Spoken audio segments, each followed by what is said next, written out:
عید الاضحیٰ کی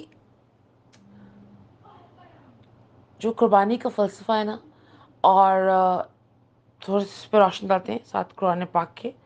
تو چلو شروع کرتے ہیں جی اللہ کے نام سے. بسم اللہ الرحمن الرحیم. السلام علیکم ورحمۃ اللہ وبرکاتہ. قرآن کی ایک آیت کا ترجمہ ہے، کہہ دیں بے شک میری نماز، میری قربانی، میرا جینا، میرا مرنا اللہ کے لیے ہے جو سارے جہانوں کا رب ہے. ہر مسلمان کروڑوں جانوروں کی قربانی کی جانساری اس لیے کرتا ہے کہ وہ اس بے نظیر واقعے کو یاد کرتا ہے اور اس کو تازہ کرتا ہے جو تقریباً 500,000 سال پہلے عرب کی سرزمین پر اللہ کے گھر کے پاس پیش آیا تھا. کیسا رقت انگیز اور جو ایمان فروز تھا واقعہ.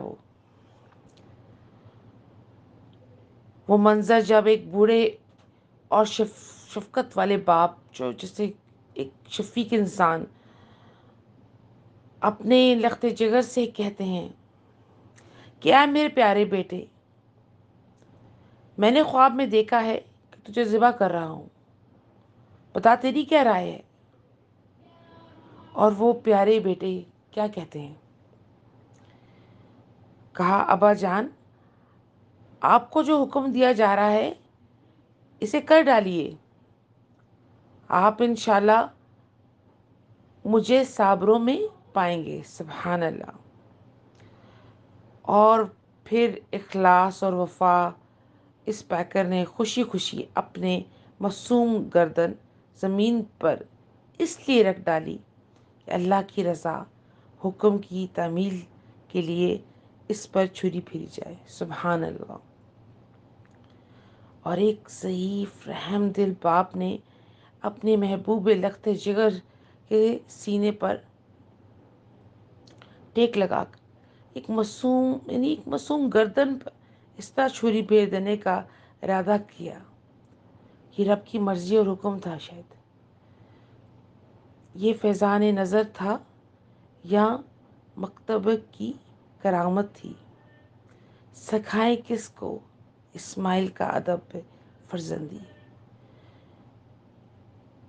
اطاعت و فرما برداری کا یہ بے نظیر منظر دیکھ کر رحمت خداوندی میں بھی جوش آ گیا اور ندا آئی. یہ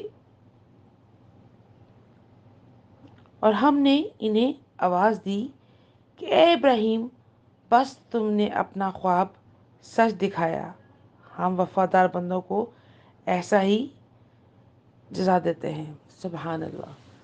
اللہ تبارک و تعالیٰ یہ آیات، یہ قرآن کی آیات، یہ حدیثیں ہمیں بہت کچھ سکھاتی ہیں. قربانی ایک عام چیز نہیں ہے. قربانی کا ایک بال جب آپ ذبح کرتے ہو نا جانور، آپ کے کتنے منو گناہ دھلتے ہیں.